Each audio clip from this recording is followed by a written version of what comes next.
Pemirsa Intens Investigasi. Kasus dugaan penyekapan dan kekerasan yang melibatkan Taufik Hidayat sebagai terduga pelaku terhadap Yuvita Tri Rizky hingga kini masih menjadi perhatian publik. Proses penanganan perkara tersebut terus berjalan setelah aparat kepolisian dari Polda Jawa Barat berhasil mengamankan terduga pelaku beberapa hari lalu. Seiring berjalannya penyelidikan, sejumlah keterangan dari saksi mulai terungkap. Salah satunya disampaikan oleh Dadang Ahyar Ismail yang mengaku sempat dihubungi oleh Taufik Hidayat sebelum dilakukan penangkapan. Menurutnya, saat itu terduga pelaku dugaan penyekapan dan kekerasan terhadap Yuvita Tri Rizky itu menghubunginya untuk berkonsultasi terkait berita viral tentang hal tersebut yang tengah ramai menjadi perbincangan di media sosial. Lantas benarkah Dadang Ahyar Ismail yang menyarankan agar Taufik Hidayat sang pelaku untuk menyerahkan diri ke kepolisian? Sementara itu terkait sayembara sebesar 250 juta bagi orang yang pertama kali menemukan pelaku penyekapan dan kekerasan yang digelar oleh Kang Deddy Mulyadi juga sudah sampai di telinga Dadang Ahyar Ismail. Lalu benarkah menurutnya agar uang tersebut langsung saja diberikan oleh KDM ke korban karena dialah yang sangat membutuhkannya?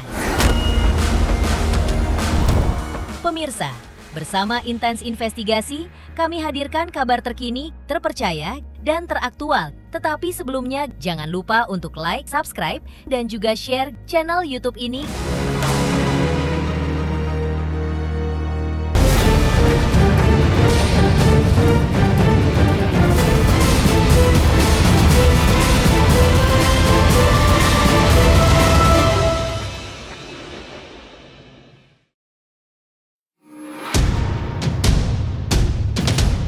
Kasus dugaan penyekapan dan kekerasan yang dilakukan oleh Taufik Hidayat terhadap Yuvita Tri Rizky masih terus bergulir setelah pelaku ditangkap oleh Polda Jawa Barat beberapa hari lalu.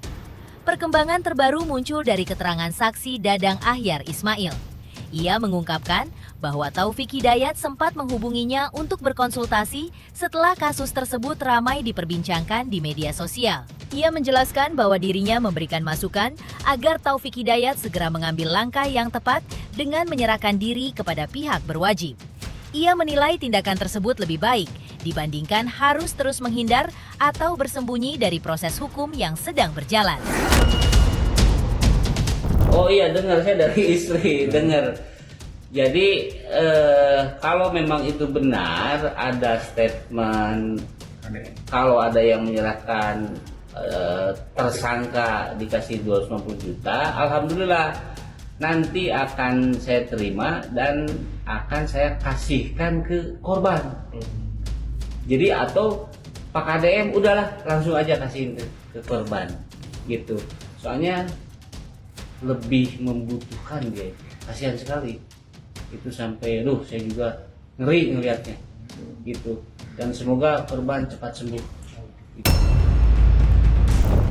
Lalu menanggapi sayembara berhadiah sebesar 250 juta yang diumumkan oleh Gubernur Jawa Barat, Kang Deddy Mulyadi, bagi pihak yang pertama kali menemukan pelaku penyekapan dan kekerasan terhadap Yuvita Tri Rizky, Dadang Ahyar Ismail menyampaikan apresiasi sekaligus harapannya.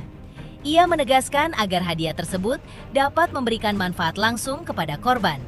Ia juga mengaku bersyukur atas perhatian yang diberikan Kang Deddy Mulyadi terhadap kasus yang menimpa korban. Menurutnya, langkah tersebut menunjukkan kepedulian terhadap upaya penegakan hukum sekaligus rasa empati kepada korban. Menurutnya, korban jauh lebih membutuhkan bantuan tersebut untuk mendukung proses pemulihan dan memenuhi berbagai kebutuhan yang muncul akibat peristiwa yang dialaminya. Mengingat kondisi korban yang sangat memprihatinkan. Oh, sangat ikut perhatian. Saya lihatnya juga nggak tega.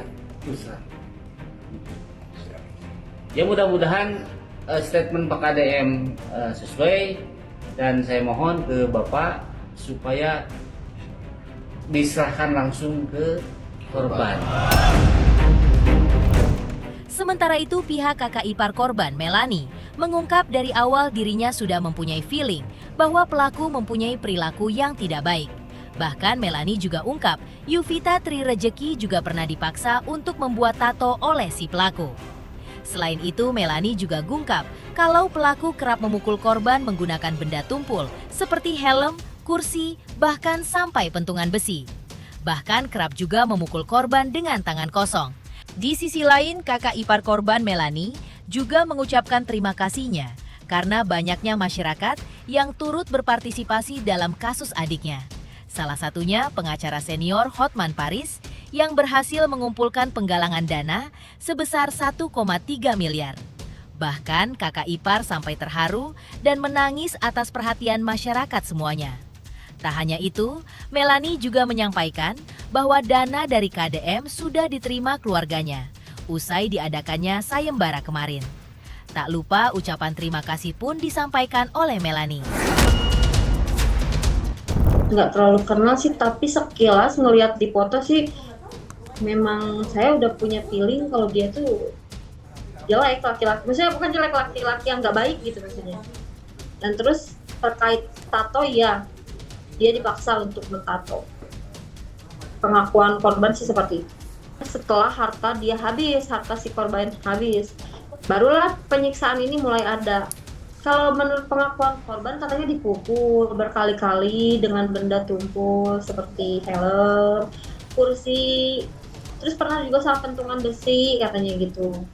Kalau untuk mata ya tangan kosong pun sering katanya ditonjok gitu. Dia keluarga sudah mengetahui info dalam dana ini ya. Saya ucapkan terima kasih banyak kepada seluruh masyarakat Indonesia yang telah ikut menyumbangkan hartanya gitu untuk adik saya. Saya terima kasih sekali. Dari Pak Dedi, alhamdulillah Pak Dedi terima kasih banyak. Pak Dedi nangis sih jelas. Kita belum pernah megang, belum pernah tahu uang segitu banyaknya ya. Ya insya Allah uangnya akan kami gunakan sebaik-baiknya untuk penyembuhan korban ya, baik dari fisik maupun mental. Lalu, kakak ipar korban Yuvita Trirejeki, Melani juga mengungkap saat ini fokusnya adalah memulihkan mata korban terlebih dahulu. Pihak keluarga berharap proses perawatan yang dijalani dapat memberikan hasil maksimal sehingga kondisi penglihatan Yuvita Trirejeki dapat kembali membaik. Meskipun mereka juga menyadari bahwa proses pemulihan kemungkinan akan memakan waktu yang panjang. Melani juga menyampaikan ungkapan emosional sebagai bentuk kekecewaan dan kesedihan atas peristiwa yang dialami oleh adiknya tersebut. Ia menggambarkan beratnya dampak yang harus ditanggung korban, tidak hanya secara fisik, tetapi juga secara psikologis, yang kemungkinan akan dirasakannya dalam jangka panjang. Karena itu, ia inginkan agar mata dibalas dengan mata, karena mengingat adiknya akan mengalami penderitaan itu seumur hidupnya. Sedangkan kondisi korban saat ini, diungkap Melani sudah berangsur-angsur membaik, dan suaranya juga sudah mulai jelas. Iya, gitu. Saya sih berharapnya gitu ya. Kita dari keluarga sih pengennya mata dibalas mata, kaki dibalas kaki gitu. Karena kan memang ya itu, adik kami kan akan seperti ini seumur hidup ya. Kalau saya sih pengennya hukumnya mati. Korban juga pengennya gitu. Pengen hukuman mati. Biar sudah tidak ada lagi dia di dunia ini gitu. Biar perempuan-perempuan juga merasa lebih aman gitu ya. Satu hama teratasi. Suami pengennya yaitu mata dibalas mata, dia dibalas bibir gitu. Tapi kan di Indonesia kan nggak bisa seperti itu ya. Jadi kami serahkan seluruhnya kepada hukum yang sedang berjalan gitu. Mudah-mudahan sih saya berharap nih pelaku dapat dihukum seberat-beratnya dan adik saya dapat keadilan yang seadil-adilnya gitu jelas. Ya alhamdulillah dari pertama ketemu sampai sekarang sih banyak banget ya perubahannya. Sekarang infeksinya sudah mulai membaik walaupun nggak 100% sembuh, tapi alhamdulillah bisa teratasi lah. Sudah mulai ini lagi suaranya juga sudah mulai jelas sekarang. Selanjutnya, hingga saat ini sang korban masih berada di salah satu rumah sakit di daerah Bandung, Jawa Barat. Lalu, seperti apa penjaga kos ungkap kronologi pada saat Yuvita Trirejeki dibawa ke rumah sakit? Pemirsa Intens Investigasi, jangan lupa saksikan terus Intens Investigasi. Dan pastikan jangan lupa untuk like, subscribe, share, dan juga komen. Tim redaksi Intens Investigasi juga mengucapkan banyak terima kasih kepada semua subscribers. Hingga channel Intens Investigasi kini sudah mencapai 3.600.000 subscribers.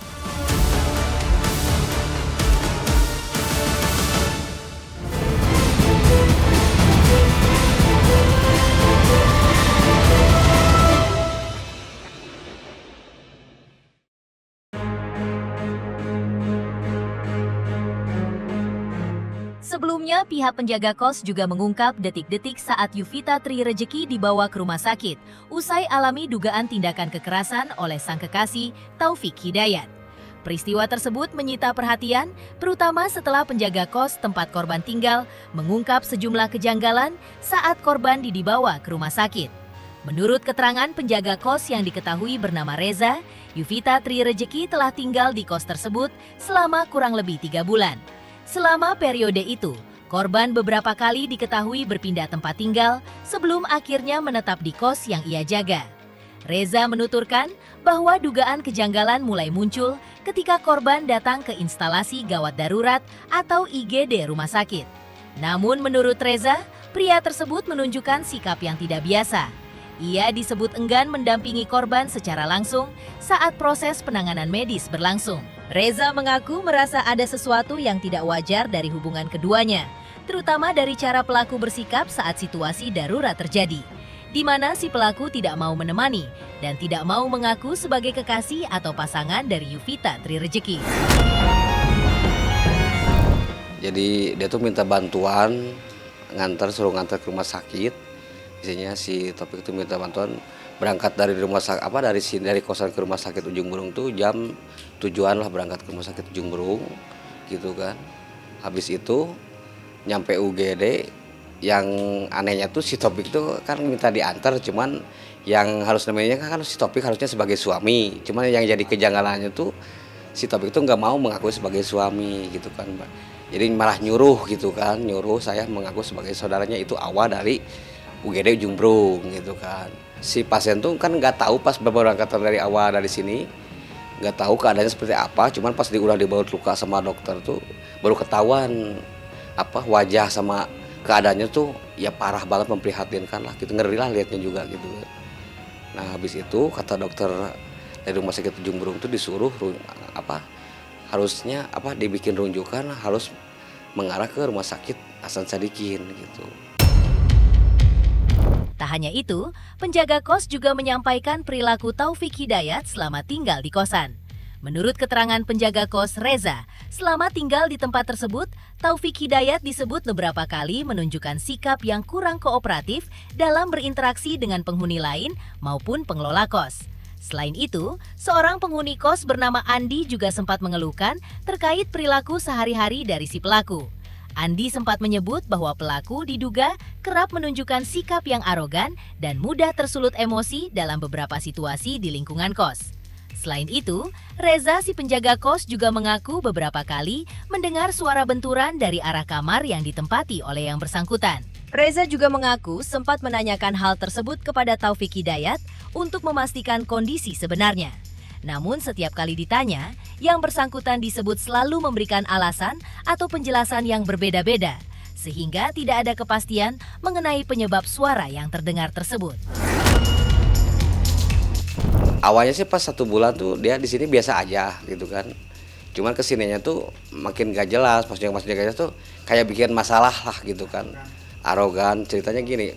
Kalau misalnya ada orang lewat gak permisi, dia marah gitu kan. Terus komplain kan ke bapak, komplain, "Om, itu kalau misalnya pas lewat tuh kalau lewat tuh nggak permisi," katanya gitu kan. "Bilangin Om, kalau misalnya si Om nggak bisa bilangin, biarlah saya ngomong langsung sama orangnya," gitu. Ada cuman suara benturan tembok aja gitu, kayak yang sering kedengaran tuh suara benturan tembok aja ke tembok gitu kan. Sering gitu. Kadang jam sore gitu, kadang siang, kadang malam juga suka ada suara benturan tembok tuh. Sering terdengar suara benturan ke tembok gitu. Nah, terus kan kita juga ada kecurigaan, nanya lah gitu kan sama si Taufik tuh kan. Karena pengen panggilnya si P kan. P itu kalau misalnya ada suara benturan ke tembok tuh apa gitu, kenapa gitu kan. Dia sih beralasan katanya kalau misalnya lagi pusing gitu kan, kalau lagi boring tuh suka mukulin tembok lah, daripada ribut sama orang lain mending ke tembok aja, katanya kayak gitu alasannya. gak masuk akal sih gitu kan. Di sini juga selama 3 bulan tuh yang yang bersangkutan si korban sama si pelaku tuh yang keluarnya si topiknya doang, cuma si topiknya doang gitu kan. Nanya nggak cewek kemana, istri kemana? Iya kita nanya gitu kan. Pas itu juga pas 1 bulan itu juga nggak kita tuh ngambil tindakan gitu kan. Gini kalau misalnya punya istri sakit, kita kan ya gimana ya ada rasa takut juga gitu kan. Pertama belum ada buku nikahnya, surat-suratnya nggak lengkap, cuma KTP-nya doang gitu kan. Satu itu, keduanya terus jarang keluar gitu kan, walaupun sakit ya minimal ngejemur atau udah mandi kemana gitu kan, minimal kayak gitulah. Cuman ini kan selama di sini tuh nggak pernah kelihatan keluar gitu loh. Selanjutnya, kasus ini memang memprihatinkan hingga mampu menggerakkan mereka yang berhati mulia untuk menolong korban. Salah satunya adalah pengacara kondang Hotman Paris Hutapea. Selain mengawal kasus ini, juga melakukan aksi penggalangan dana. Lantas, benarkah update penggalangan dana untuk Yuvita Tri Rezeki sudah mencapai 1 miliar lebih? Pemirsa, Intens Investigasi.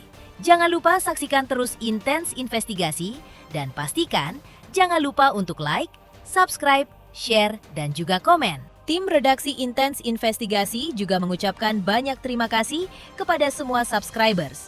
Hingga channel Intens Investigasi kini sudah mencapai 3.600.000 subscribers.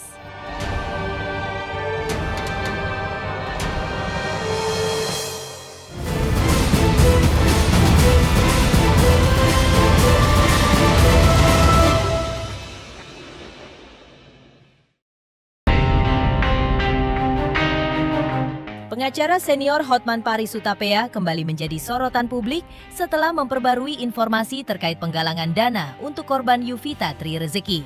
Dalam unggahan terbarunya di media sosial, Hotman Paris menyampaikan bahwa dana bantuan yang terkumpul sudah alami peningkatan. Sebelumnya sebanyak 670 juta dan kini telah menembus angka lebih dari 1 miliar rupiah. Melalui jejaring media sosialnya yang memiliki jutaan pengikut, Hotman Paris aktif mengajak masyarakat, termasuk para pengusaha dan kliennya, untuk turut serta memberikan bantuan kemanusiaan. Hotman Paris juga menegaskan bahwa dana yang terkumpul telah masuk ke rekeningnya. Uang tersebut khusus diperuntukkan untuk korban sesudah sehat untuk menata hidupnya kembali. Sedangkan untuk biaya rumah sakit, KDM sudah setuju membayar. Dan ada teman politisi yang kayaknya bakal kirim si korban ke Bangkok untuk merubah muka si korban. Halo, salam dari Singapura. Saldo yang terkumpul sumbangan dari masyarakat untuk korban wanita yang disandra laki-laki itu selama 3 tahun sudah terkumpul 1.300.000.000 di rekening Hotman Paris. Ya, terakhir masuk 500 juta dari Pak Aguan, bosnya PIK, ya, Pak Aguan Konglo PIK. Sebelumnya ada 500 juta dari Konglo Pak Tahir, semua klien-klien Hotman Paris. Dan banyak lagi rakyat biasa yang 50.000 dengan hati nurani, semua sudah terkumpul 1,3 miliar. Dan itu memang khusus uang yang saya peruntukkan nanti untuk dia sesudah sehat untuk menata hidupnya kembali. Sedangkan untuk rumah sakit KDM sudah setuju membayar dan ada teman politisi kayaknya sih bakal kirim ke Bangkok untuk merubah mukanya. Jadi sudah 1,3 miliar. Pemirsa Intens Investigasi, jangan lupa saksikan terus Intens Investigasi. Dan pastikan jangan lupa untuk like, subscribe, share, dan juga komen. Tim redaksi Intens Investigasi juga mengucapkan banyak terima kasih kepada semua subscribers. Hingga channel Intens Investigasi kini sudah mencapai 3.600.000 subscribers.